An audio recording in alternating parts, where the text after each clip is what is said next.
O Catecismo em um ano.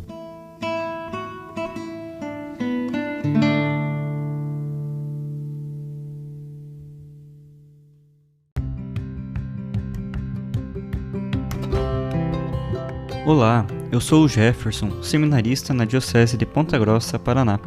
Você está ouvindo o podcast O Catecismo em um ano. Vamos ler todo o Catecismo da Igreja Católica ao longo de 365 dias. Estamos usando a tradução em português, apresentada pela CNBB em 2013, baseada na edição típica em latim. Baixe o plano de leitura que você pode encontrar na bio do Instagram, @o Catecismo em um ano, ou na descrição desse podcast.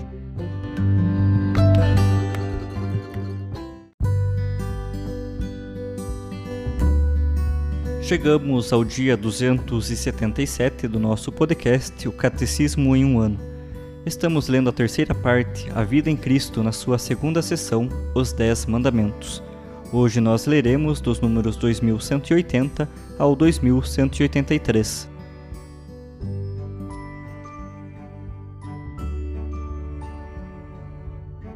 A obrigação do domingo. O mandamento da Igreja determina e especifica a lei do Senhor. Aos domingos e nos outros dias de festa de preceito, os fiéis têm a obrigação de participar da missa. Satisfaz ao preceito de participar da missa quem assiste à missa celebrada, segundo o rito católico, no próprio dia de festa ou na tarde do dia anterior. Cânon 1248. A Eucaristia do domingo fundamenta e confirma toda a prática cristã. Por isso, os fiéis são obrigados a participar da Eucaristia nos dias de preceito, a não ser que sejam justificados por um motivo muito sério, por exemplo, uma doença, cuidados com os lactentes, ou se forem dispensados pelo próprio pastor. Aqueles que deliberadamente faltam a esta obrigação cometem pecado grave. A participação na celebração comunitária da Eucaristia dominical é um testemunho de pertença e de fidelidade a Cristo e à sua Igreja. Assim, os fiéis atestam sua comunhão na fé e na caridade, dão simultaneamente testemunho da santidade de Deus e de sua esperança na salvação, reconfortando-se mutuamente sob a moção do Espírito Santo. Segundo o Código de Direito Canônico, no seu cânon 1248, parágrafo 2º, por falta de ministro sagrado ou por outra causa grave, se a participação na celebração eucarística se tornar impossível, recomenda-se vivamente que os fiéis participem da liturgia da palavra, se houver na igreja paroquial ou em outro lugar sagrado, celebrada segundo as prescrições do bispo diocesano, ou então se dediquem à oração durante um tempo conveniente, a sós ou em família, ou em grupos de famílias de acordo com a oportunidade.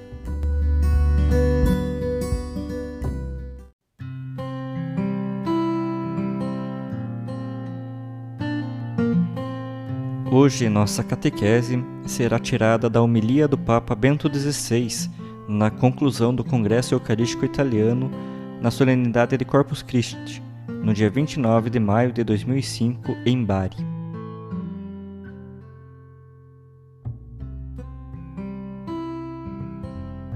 Caríssimos irmãos e irmãs, glorifica o Senhor Jerusalém, louva Sião o teu Deus. O convite do salmista, que ressoa também na sequência, exprime muito bem o sentido desta celebração eucarística. Reunimo-nos para louvar e bendizer ao Senhor. Eis a razão que levou a Igreja Italiana a encontrar-se aqui, em Bari, para o Congresso Eucarístico Nacional. Também eu me quis unir hoje a todos vós, para celebrar com particular realce a solenidade do corpo e do sangue de Cristo, e desta forma prestar homenagem a Cristo no sacramento do seu amor, e ao mesmo tempo fortalecer os vínculos de comunhão que me ligam à Igreja que está na Itália e aos seus pastores. Nesse importante encontro eclesial, também teria desejado, como sabeis, estar presente o meu venerado e amado predecessor, o Papa João Paulo II. Sentimos-lo próximo de nós e conosco glorifica Cristo, bom pastor, que ele já pode contemplar diretamente. Saúdo com afeto todos vós que participais nessa solene liturgia, o cardeal Camilo Ruini e os outros cardeais presentes, o arcebispo de Bari, Dom Francesco Cacucci, ao qual agradeço as palavras gentis, os bispos da Apulia e os que vieram em grande número de todas as partes da Itália, os sacerdotes, os religiosos, as religiosas e os leigos, em particular os jovens e também todos os que, de várias formas, cooperaram para a organização do Congresso. Saúdo também as autoridades, que com a sua agradável presença realçam como os congressos eucarísticos fazem parte da história e da cultura do povo italiano. Esse congresso eucarístico, que hoje chega à sua conclusão, quis apresentar o domingo como Páscoa semanal, expressão da identidade da comunidade cristã e centro da sua vida e da sua missão. O tema escolhido, sem o domingo não podemos viver, leva-nos ao ano 304, quando o imperador Diocleciano proibiu aos cristãos, sob pena de morte, de possuir as Escrituras, de se reunirem ao domingo para celebrar a Eucaristia e de construir lugares para as suas assembleias. Em Abitene, uma pequena localidade na atual Tunísia, 49 cristãos foram surpreendidos um domingo enquanto, reunidos em casa de Otávio Félix, celebravam a Eucaristia, desafiando as proibições imperiais. Foram presos e levados para Cartago, para serem interrogados pelo próprio cônsul Anulino. Foi significativa, entre outras, a resposta que um tal Emérito deu ao procônsul, que lhe perguntava por que motivo violaram a ordem severa do imperador. Respondeu: Sine Dominico non possumus, isto é, sem nos reunirmos em assembleia ao domingo para celebrar a Eucaristia, não podemos viver. Faltar-nos-iam as forças para enfrentar as dificuldades cotidianas sem sucumbir. Depois de atrozes torturas, os 49 mártires de Abitene foram mortos. Confirmaram assim, com a efusão do sangue, a sua fé. Morreram, mas venceram. Agora, nós recordamo-los na glória de Cristo ressuscitado. Sobre a experiência dos mártires de Abitene, também nós, cristãos do século XXI, devemos refletir. Também para nós não é fácil viver como cristãos, mesmo se não existem essas proibições do imperador. Sob um ponto de vista espiritual, o mundo no qual nos encontramos, muitas vezes marcados pelo consumismo desenfreado, pela indiferença religiosa, por um secularismo fechado à transcendência, pode parecer um deserto não menos áspero do que aquele grande e assustador do qual nos falou a primeira leitura, tirada do livro do Deuteronômio. Deus, neste deserto, vai em auxílio do povo hebreu em dificuldade, com o dom do maná, para lhe fazer compreender que nem só de pão vive o homem, mas de tudo que sai da boca do Senhor. No Evangelho de hoje, Jesus explicou-nos para que pão Deus, através da doação do maná, queria preparar o povo da nova aliança. Fazendo alusão à Eucaristia, disse: Este é o pão que desceu do céu. Não é como aquele que os antepassados comeram, pois eles morreram. Quem come mesmo deste pão viverá eternamente. João 6, versículo 58. O Filho de Deus, tendo-se feito carne, podia tornar-se pão, e ser assim alimento do seu povo, de nós que estamos a caminho neste mundo rumo à terra prometida no céu. Precisamos deste pão para enfrentar as fadigas e o cansaço da viagem. O domingo, dia do Senhor, é a ocasião propícia para aurir a força dele, que é o Senhor da vida. Por conseguinte, o preceito festivo não é um dever imposto pelo exterior, um peso sobre os nossos ombros. Ao contrário, participar da celebração dominical, alimentar-se do pão eucarístico e experimentar a comunhão dos irmãos e irmãs em Cristo é uma necessidade para o cristão, é uma alegria e assim pode encontrar a energia necessária para o caminho que devemos percorrer todas as semanas. Um caminho, aliás, não arbitrário. A via que Deus nos indica na sua palavra vai na direção escrita na própria essência do homem. A palavra de Deus e a razão caminham juntas. Seguir a palavra de Deus e caminhar com Cristo significa para o homem realizar-se a si mesmo. Perdê-la equivale a perder-se a si próprio. O Senhor não nos deixa sozinhos neste caminho. Ele está conosco. Aliás, Ele deseja partilhar o nosso destino até se identificar conosco. No diálogo que há pouco o Evangelho nos referiu, Ele disse: Quem realmente come a minha carne e bebe o meu sangue, fica a morar em mim e eu nele. João 6, versículo 56. Como não se alegrar com uma promessa como esta? Contudo, ouvimos que aquele primeiro anúncio, o povo, em vez de rejubilar, começou a discutir e a protestar. Como pode ele dar-nos a sua carne a comer? João 6, versículo 52. Na verdade, aquela atitude repetiu-se muitas outras vezes ao longo da história. No fundo, poderíamos pensar que o povo não queira Deus tão próximo ao seu alcance, então partícipe das suas vicissitudes. O povo quer que ele seja grande, e em definitiva também com frequência o queremos um pouco distante de nós.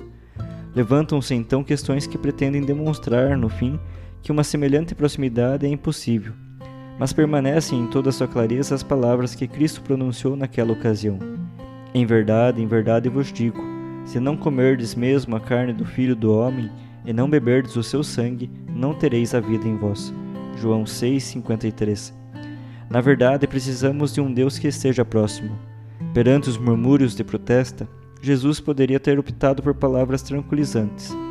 Amigos, teria podido dizer, não vos preocupeis, falei de carne, mas trata-se apenas de um símbolo. O que pretendo dizer é unicamente uma profunda comunhão de sentimentos. Mas Jesus não recorreu a semelhantes atenuações. Manteve firme a própria declaração, todo o seu realismo, também diante da deserção de muitos dos seus discípulos. Aliás, ele demonstrou-se disposto a aceitar até a deserção dos seus próprios apóstolos, para nada alterar do concreto do seu discurso. Também vós quereis ir embora? Perguntou. Graças a Deus, Pedro deu uma resposta que também nós, hoje, com plena consciência, fazemos nossa. A quem iremos nós, Senhor? Tu tens palavras de vida eterna. João 6,68. Precisamos de um Deus que esteja próximo, de um Deus que se coloca nas nossas mãos e que nos ama. Na Eucaristia, Cristo está realmente presente entre nós. A sua presença não é estática, é uma presença dinâmica que nos prende para nos fazer seus, para nos assimilar a si. Cristo atrai-nos a si, faz-nos sair de nós próprios para fazer de todos nós uma só coisa com Ele.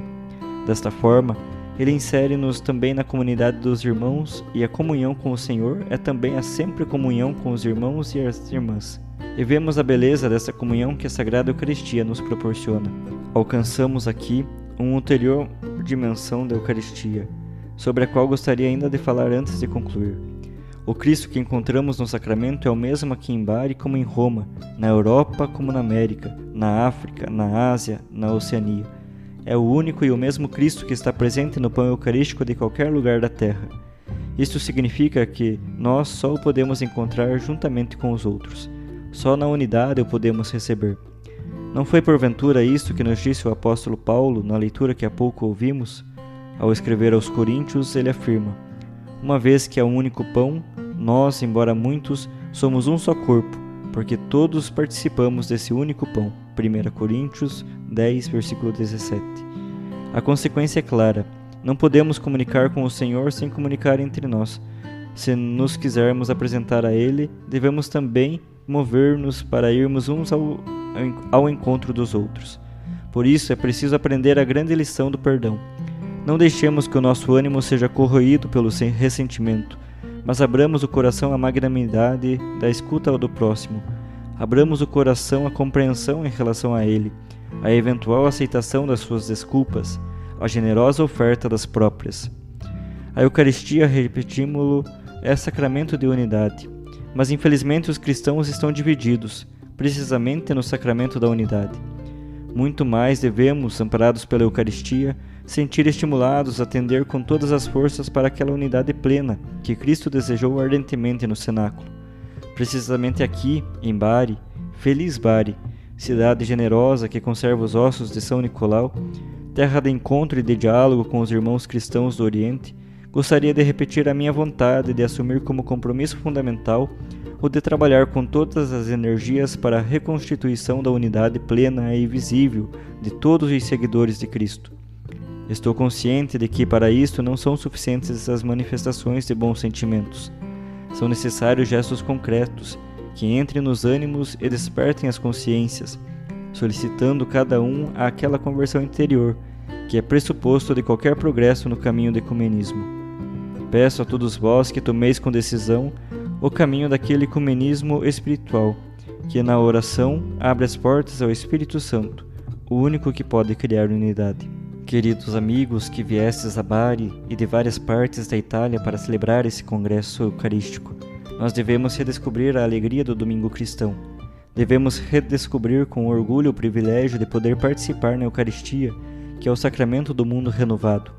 A ressurreição de Cristo aconteceu no primeiro dia da semana, que nas Escrituras é o dia da criação do mundo. Precisamente por isto, o domingo era considerado pela comunidade cristã dos primeiros tempos como o dia em que teve início o novo mundo, aquele no qual, com a vitória de Cristo sobre a morte, começou a nova criação. Recolhendo-se em volta da mesa eucarística, a comunidade ia se modelando como novo povo de Deus. Santo Inácio de Antioquia qualificava os cristãos como aqueles que alcançaram a nova esperança e apresentava-os como pessoas viventes segundo o domingo. Nesta perspectiva, o bispo antioquiano perguntava: como poderemos viver sem aquele pelo qual também os profetas esperaram? Como poderemos viver sem ele? Sentimos ressoar nessas palavras de Santo Inácio a afirmação dos mártires de Abitene: Sine Dominico non possumus. Precisamente disto brota a nossa oração, que também os cristãos de hoje reencontrem a consciência da importância decisiva da celebração dominical e saibam tirar da participação na Eucaristia o estímulo necessário para um novo compromisso no anúncio ao mundo de Cristo nossa paz. Amém.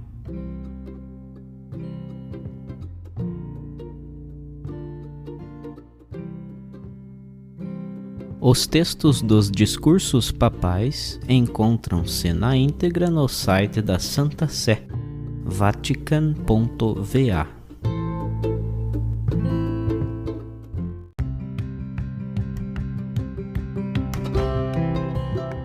Você acaba de ouvir mais um episódio do podcast O Catecismo em um Ano.